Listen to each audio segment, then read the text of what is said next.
to Fred in the Shed. Now, I don't normally do unboxing videos. I'm actually not that keen on them myself, but right now I am so excited. I'm a big kid, it's like Christmas. This thing in this box here, I've waited almost 50 days for this to arrive from China. God, at one point I thought I was going to lose the order, lose my money, and it is a fair bit of money this time as well. But it's turned up. This is something in this box is really, really cool. This is exceptionally cool, in my opinion. You might not agree. So anyway, let's get it out of the box. Let me show you what it is. All the way from Banggood in China. Does that give it away? A little starting cord there.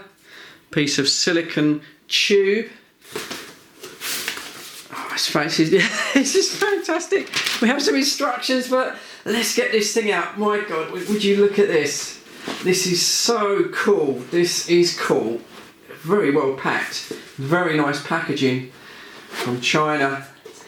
And look at that, guys. Look at that. It's a model 4-stroke hit and miss gasoline petrol engine, fully working. This is not a static model. This will fully work, and hopefully by the end of this video I should be able to get this running. That's what I intend to do. But look at that. Just look at that. We're gonna have a closer look at it in a minute. But really, really impressed by this. You know, I do steam engines. I do Mamod steam engines, things like that. I was thinking of getting another little steam engine to restore, but the prices have gone up so much in the pandemic.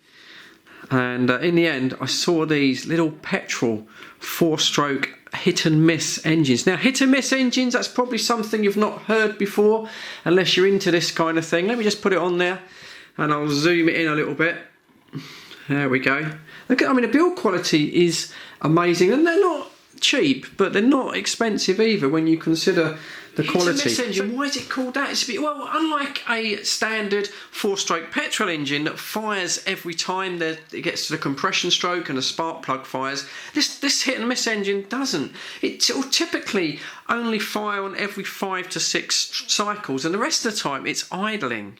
I know it sounds a little bit odd, but it relies on the inertia there of these massive flywheels. And if you can imagine one of these full-sized, huge, great, heavy flywheels, and it relies on that inertia to keep the engine going at a consistent speed whilst it's just coasting, and then it fires again, and then it coasts again. It's a fascinating system. I've had a lot of time to look into it whilst I've been waiting for this model to arrive. Let me just go around the model and I'll explain a little bit how it works, at least to my knowledge, which of course I'm a guy in a shed, you know me, but at least let's see if I can get it across to you.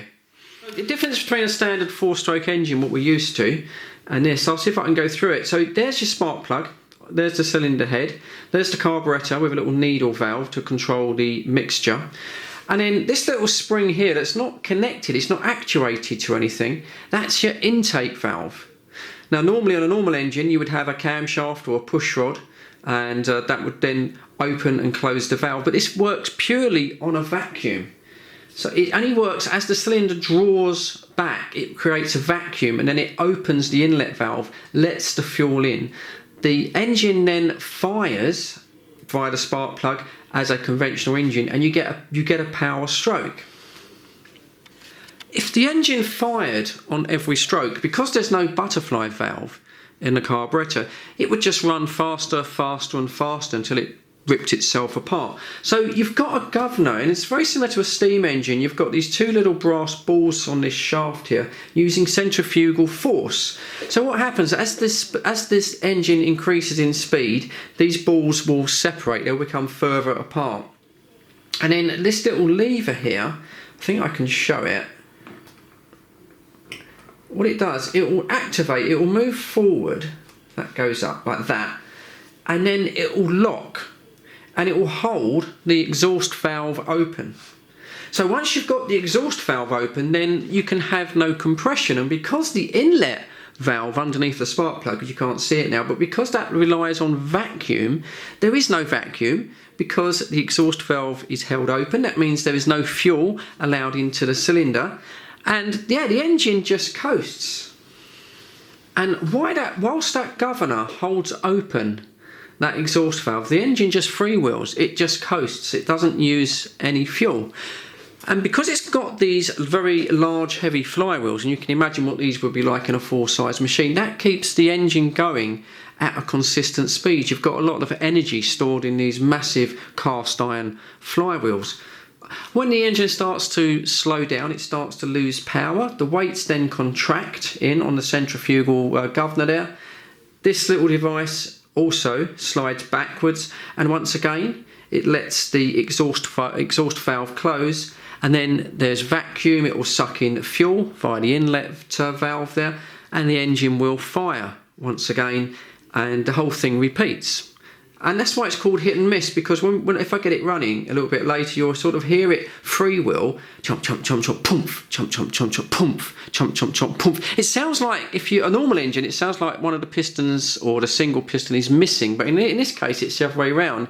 It's actually firing, but only firing on every 5 or 6 cycles. And of course, if you was to attach a load onto this, which you would do if it was a real machine, if it was running a mill or a thrashing machine or a generator or something, of course, by attaching a load, the machine would then run slower, the weights would not spin out so much, and it would fire more regularly. Eventually, I suppose, if you had a real heavy load on it, it would be firing on every stroke. But because it's freewheeling quite a lot, every, say, 5 cycles, it's quite economical compared to a normal petrol engine on normal 4-stroke, which of course will fire on its every compression stroke.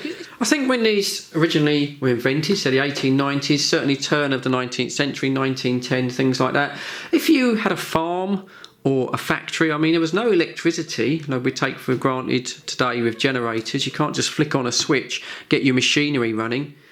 I say a mill, anything really that required mechanical machinery. And I think one of these engines would have been a lot simpler and easier to get started in the mornings than, say, having a conventional steam engine where you'd have to fill up the firebox and build up the steam and everything else. I think this would have been much quicker. It does require water. It has got a hopper at the top here. I think you can just about make it out. So it's got like a water hopper. It is water cooled. That goes round the cylinder, and that keeps the cylinder cool, but of course it's not circulated by a pump. I think maybe perhaps on some of the later models were circulated by a pump. These engines, I say, they went up just before the Second World War. They were popular to about the 1930s. Some of the downsides of it is obviously it's quite complicated with all of this mechanism here for the governor and the valves, and also it's an open crank design. If you look at the back, there's your piston there going and your crankshaft, and it's not enclosed. It's a drip feed oil system, so whilst this engine was running, you'd have to have a machine operator, and he would have to go round just with an oil can and imagine a grease gun on these big journal bearings here on the main shaft. And also you've got the crankshaft, of course. So yeah, it's a complete wasted oil system. You would just have to keep putting oil on all the working parts. So it did require a little bit of maintenance.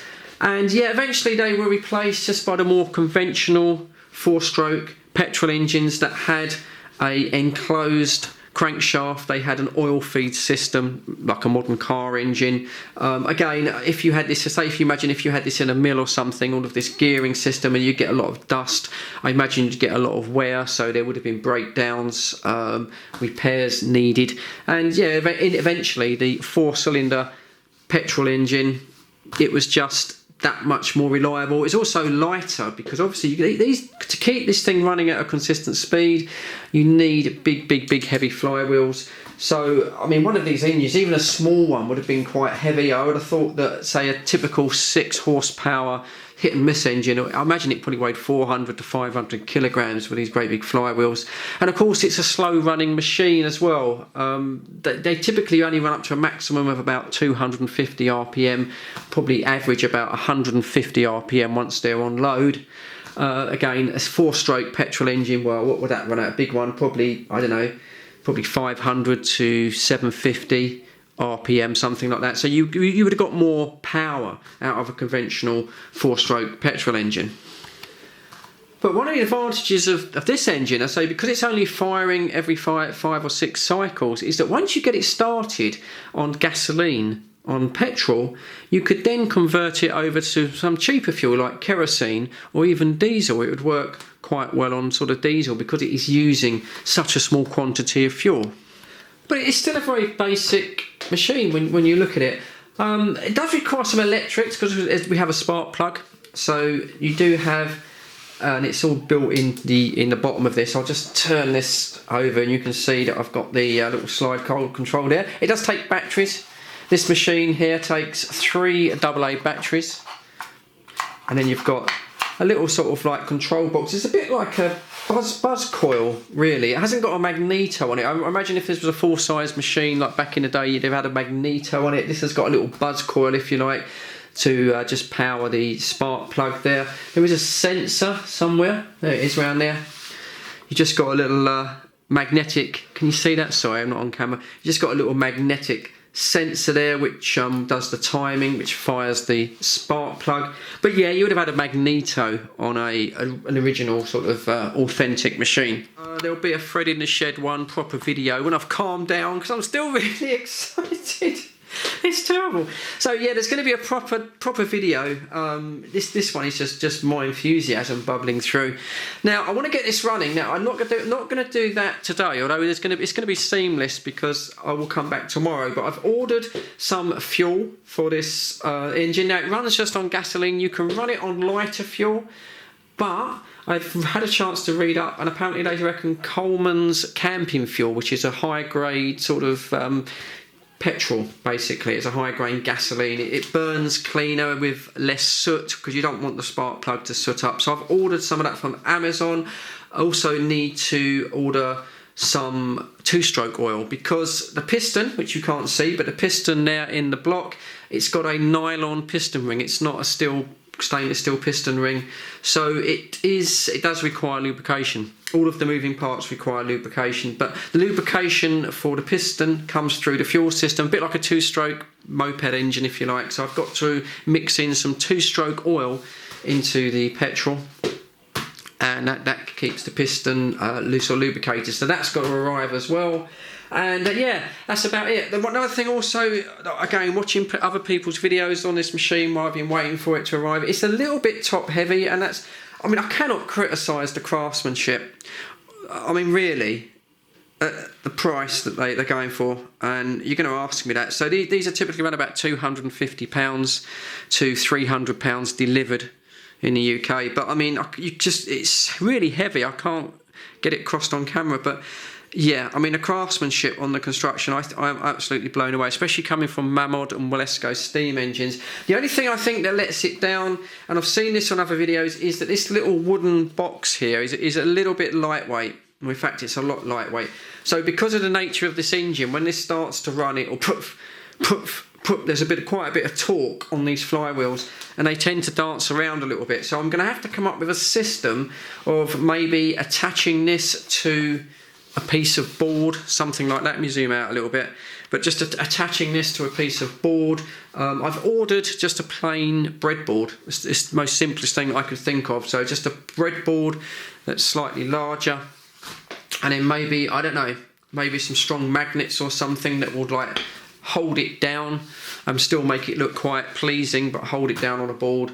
But for the moment, I'm going to try and run it today, and I'll have to hold it because it will be jumping about all over the place. But other than the base, which is a little disappointing in my opinion, yeah, absolutely blown away. Really excited. Okay, I'll come back on this video when I've got all of my fuel and my oil, and then see if we can actually start it. I can't wait, but I've got to wait for it to come from Amazon. So let me come back in a minute. Thank you for watching.